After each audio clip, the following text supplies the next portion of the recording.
और बड़ी खबर है, अवैध इमारत के खिलाफ बुलडोजर एक्शन होगा। एलडीए ने इमारत के मालिकों को नोटिस जारी कर दिया है। बिल्डिंग प्लान के उल्लंघन का आरोप लगा है। इमारत के मालिकों से 15 दिन के अंदर जवाब देने को कहा गया है। संतोषजनक जवाब नहीं मिला तो इमारत पर बुलडोजर चलेगा, ये साफ तौर पर कह दिया गया है।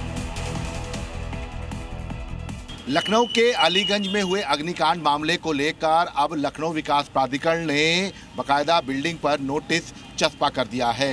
इस नोटिस के आधार पर कारण बताने का निर्देश एलडीए ने दिया है। माना जा रहा है कि अब इस नोटिस के चस्पा करने के 15 दिन के बाद अगर कारण नहीं बताया गया तो अब बड़ी कार्रवाई होगी और बुलडोजर की कार्रवाई जो है वो की जा सकती है। चूँकि इस पूरे भवन को लेकर तमाम तरह की खामियां सामने आई हैं, इसके साथ साथ जो आवासीय जगह थी वहां पर कमर्शियल एक्टिविटी की जाती थी और इन्हीं सब चीज़ों को लेकर फिलहाल आप सामने देख सकते हैं कि लखनऊ विकास प्राधिकरण ने जो नोटिस है वो चस्पा कर दिया है। प्रदेश के लखनऊ में बिल्डिंग में हुए अग्निकांड में 15 बेगुनाहों की जान चली गई। आग तो बुझ गई, लेकिन शायद उन बेगुनाहों के परिजनों की आवाज उस सोए सिस्टम तक पहुंच जाए जिसके नाक के नीचे सब कुछ गलत होता रहा, लेकिन उसने रोकने की हिम्मत नहीं की। ये चीखें शायद सोए हुए सिस्टम के कानों तक पहुंच जाएं। ये बिलखते परिजनों के आंसू शायद जिम्मेदारों को दिख जाएं और शायद फिर किसी घर का चिराग लापरवाही की वजह से ना बुझे, क्योंकि जो घर से भविष्य का सपना बनाने निकले थे वो अब कभी लौटेंगे नहीं। किसी ने बेटा खोया, किसी ने भाई तो किसी ने बहन, तो कोई दोस्त हमेशा के लिए अकेला हो गया, सिर्फ सिस्टम की नाकामी की वजह से। क्योंकि लापरवाह सिस्टम ने अपना काम ठीक से किया होता तो आज ये अग्निकांड नहीं होता।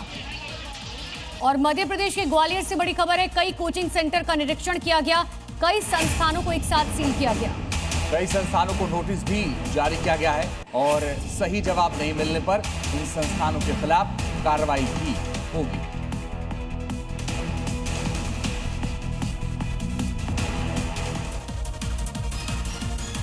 और अब आगे देखिए अलग अलग राज्यों की 5 बड़ी खबरें।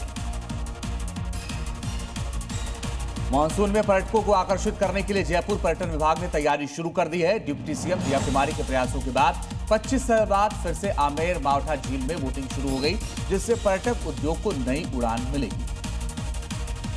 जयपुर के एसएमएस अस्पताल में ऑर्थोपेडिक विभाग ने बड़ी उपलब्धि हासिल की। डॉक्टर्स ने एक दिन में 11 ज्वाइंट रिप्लेसमेंट सर्जरी की। इन सभी का इलाज मुख्यमंत्री आयुष्मान कार्ड के तहत मुफ्त हुआ। एमपी के ग्वालियर में सरकारी अस्पताल में पार्किंग के नाम पर अवैध वसूली का मामला सामने आया। यहाँ पार्किंग ठेकेदार निर्धारित रुपए से 2.5 गुना ज्यादा पैसे ले रहा था, जिसका वीडियो वायरल होने के बाद ठेकेदार का 50,000 रुपए उस पर जुर्माना लगाया गया। फर्रुखाबाद में स्वास्थ्य विभाग मानकों की अनदेखी पर चर्चित नर्सिंग होम को सील किया गया। बता दें कि कागजों में अस्पताल में 100 बेड रजिस्टर थी, लेकिन हकीकत में सिर्फ 67 बेड मिले। इसी के साथ कई और गंभीर लापरवाही भी सामने आई। हरियाणा के कुरुक्षेत्र में लघु सचिवालय की पहली मंजिल पर फायर मॉक ड्रिल की गई, जिसके बाद सचिवालय के कर्मचारी अधिकारी सीढ़ियों से नीचे उतरे। इसी दौरान फायर ब्रिगेड ने मौके पर पहुंचकर आग पर काबू पाया और 2 कर्मचारियों को सुरक्षित बाहर निकाल लिया।